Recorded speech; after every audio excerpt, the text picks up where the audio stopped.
کہ تلوار چلنے کے وقت کہیں مجھے میری بہن کا چہرہ اور اس کی بے بسی میرے سامنے نہ آ جائے اور میری تلوار اس کی گردن پہ چلتے ہوئے لڑکھڑا نہ جائے۔ اس دن میں نے قسم کھائی تھی کہ جب تک اس اماں کو انصاف نہیں دلوا دوں گا تب تک پانی نہیں پیوں گا۔ محمود غزنوی رحمۃ اللہ علیہ ایک علاقے کے گورنر تھے۔ ان کے پاس ایک عورت آئی، کہنے لگی حضرت ہر روز رات کو ایک لڑکا آتا ہے اور میں اور میری بیٹی گھر پہ اکیلے ہوتے ہیں، ہمارے گھر میں کوئی مرد نہیں ہے، اور وہ شخص اکثر ہمیں پریشان کرتا ہے اور ہماری عزت سے کھیلنے کی کوشش کرتا ہے، تو ہمیں انصاف دیا جائے اور ہماری اس شخص سے حفاظت کی جائے۔ وہ عورت یہ پیغام دے کر چلی گئی۔ محمود غزنوی رحمۃ اللہ علیہ نے یہ کہا کہ جب وہ شخص آئے تم نے خاموشی سے آ کر مجھے بتانا ہے۔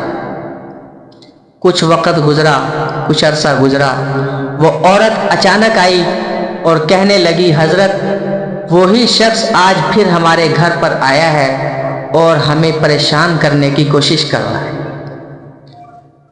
حضرت نے تلوار اٹھائی اور عورت سے کہا کہ جب میں کمرے میں داخل ہوں تو روشنی بند کر دینا۔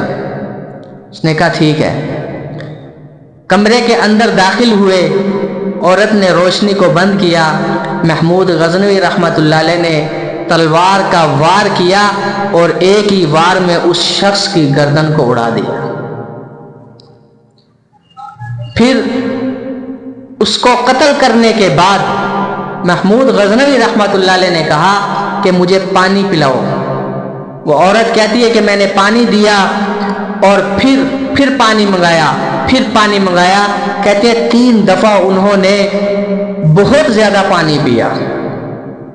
پانی پینے کے بعد میں نے عرض کیا کہ حضرت کیا ماجرا ہے، آپ نے قتل کرنے سے پہلے روشنی بند کیوں کروائی؟ کہنے لگے کہ میں نے روشنی بند اس لیے کروائی قتل کرنے سے پہلے کہ یہ جو لڑکا ہے میں نے تمہاری بات سننے کے بعد معلوم کروایا یہ لڑکا میری سگی بہن کا اکلوتا بیٹا ہے جس کا خامند بھی فوت ہو چکا ہے۔ یہ لڑکا میری سگی بہن کا اکلوتا بیٹا ہے جس کا خامند بھی فوت ہو چکا، اس کے اوپر اس بچے کے علاوہ اور کوئی سہارا نہیں تھا، تو میں نے روشنی اس وجہ سے بند کروائی کہ تلوار چلنے کے وقت کہیں مجھے میری بہن کا چہرہ اور اس کی بے بسی میرے سامنے نہ آ جائے اور میری تلوار اس کی گردن پہ چلتے ہوئے لڑکھڑا نہ جائے، اس لیے میں نے تجھے لائٹ بند کرنے کا حکم دیا تھا۔ کہنے لگی پھر آپ نے اتنا زیادہ پانی کیوں پیا اس کو قتل کرنے کے بعد؟ کہنے لگے جس دن تو مجھے کہہ کر گئی تھی، اس کی شکایت مجھے لگا کر گئی تھی، اس دن میں نے قسم کھائی تھی کہ جب تک اس اماں کو انصاف نہیں دلوا دوں گا تب تک پانی نہیں پیوں گا۔ انصاف کے ساتھ زندگی گزارنی چاہیے۔